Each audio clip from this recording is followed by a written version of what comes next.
उत्तराखंड त्रासदी से जुड़ी बड़ी खबर। तपोवन में सेना ने बदली रेस्क्यू ऑपरेशन की रणनीति।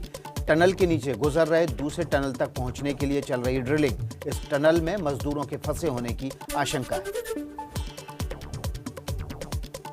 उत्तराखंड आपदा में अब तक 34 लोगों के शव मिले हैं। 170 लोग अब भी लापता हैं। राहत और बचाव काम लगातार जारी है। तपोवन टनल में मजदूरों को ढूंढने के लिए स्थानीय लोगों की भी मदद ली जा रही है। आसपास के गांवों से बुलाए गए सुरंग खोदने के एक्सपर्ट। उत्तराखंड में लापता लोगों की तलाश में जुटे नौसेना के मरीन कमांडोज। श्रीनगर के डैम में सर्च ऑपरेशन। उत्तराखंड में सैलाब का एक और खौफनाक वीडियो सामने आया। विष्णुप्रयाग में धौली गंगा के नीचे पानी के पीछे सुनामी आती साफ दिखाई दी। इसरो ने उत्तराखंड में तबाही से पहले और बाद की तस्वीरें जारी की। रैणी गांव और तपोवन में सबसे ज्यादा दिखी बर्बादी। 9 महीने की तनातनी के बाद लद्दाख में पेंगोंग झील के उत्तर और दक्षिण के भारत और चीन की सेना ने पीछे हटना शुरू किया।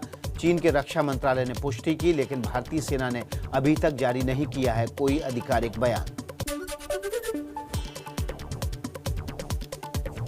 भारत और चीन के कोर कमांडरों के बीच 9वें दौर की बातचीत में सेना को पीछे हटाने पर सहमति बनी थी। सबसे पहले तोपखाने और भारी हथियारों को पीछे हटाया जाएगा, उसके बाद लौटेंगे सैनिक।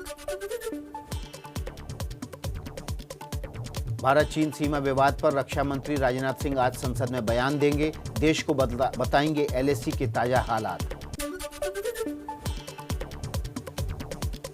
प्रधानमंत्री मोदी ने संसद में फिर दोहराई आंदोलनजीवी वाली बात। कल लोकसभा में कहा, किसानों का आंदोलन पवित्र है, आंदोलनजीवी उसे अपवित्र कर रहे हैं।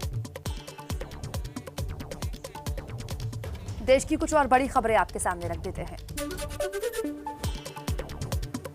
पीएम मोदी ने किसानों से फिर बातचीत की अपील दोहराई। कहा, कृषि कानून बंधन नहीं विकल्प है। विपक्ष झूठ और अफवाह फैला रहा है। पीएम मोदी ने कहा, नए कृषि कानून लागू होने के बाद न कोई मंडी बंद हुई, न एमएसपी खत्म हुई। अगर कानून में खामी है तो सरकार बदलाव के लिए तैयार है। दिल्ली बॉर्डर पर किसानों के धरने के दिन लगातार जारी है। संयुक्त किसान मोर्चा ने 18 फरवरी को देश भर में रेल रोकने का भी ऐलान कर दिया है। 14 फरवरी को पुलवामा के शहीदों के सम्मान में जुलूस निकाला जाएगा। प्रियंका गांधी वाड्रा ने कृषि कानूनों को लेकर पीएम मोदी पर हमला बोला। कहा, 56 इंच की छाती वाला दिल उद्योगपतियों के लिए धड़कता है। लाल किला हिंसा का आरोपी इकबाल सिंह 7 दिन की पुलिस रिमांड पर। लगातार हो रही है पूछताछ। पंजाब के होशियारपुर से गिरफ्तारी हुई थी। 26 जनवरी को हिंसा फैलाने के आरोपी दीप सिद्धू ने आईबी टीम ने भी उससे पूछताछ की है। दिल्ली पुलिस की रिमांड में है पंजाबी सिंगर दीप सिद्धू। पाकिस्तान में बैठे खालिस्तानी आतंकी गोपाल सिंह चावला की किसान आंदोलन में एंट्री। आंदोलन के समर्थन में भारत पाकिस्तान सीमा पर ट्रैक्टर रैली निकालने का ऐलान किया। किसान आंदोलन में हिंसा से जुड़े 1178 अकाउंट्स बंद करने के निर्देश पर ट्विटर ने सरकार को जवाब दिया। ब्लॉग लिखकर बताया, गलत सूचना और भड़काऊ कंटेंट फैलाने वाले 500 से ज्यादा अकाउंट्स निलंबित कर दिए हैं। कुछ ट्रेंड्स पर भी रोक लगाई है।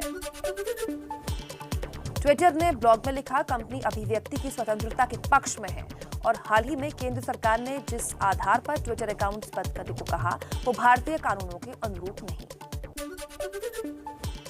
भारत सरकार का ट्विटर को कड़ा संदेश। कहा, हिंसा भड़काने के लिए नरसंहार जैसे शब्दों का इस्तेमाल की आजादी नहीं दी जा सकती। अमेरिका में कैपिटल हिल और लाल किला हिंसा केस के लिए 2 पैमाने क्यों? किसान आंदोलन को लेकर लता मंगेशकर, सचिन तेंदुलकर जैसी हस्तियों के ट्वीट की जांच पर गरमाई महाराष्ट्र की राजनीति। बीजेपी नेता राम कदम ने राहुल गांधी को चिट्ठी लिखकर माफी की मांग की।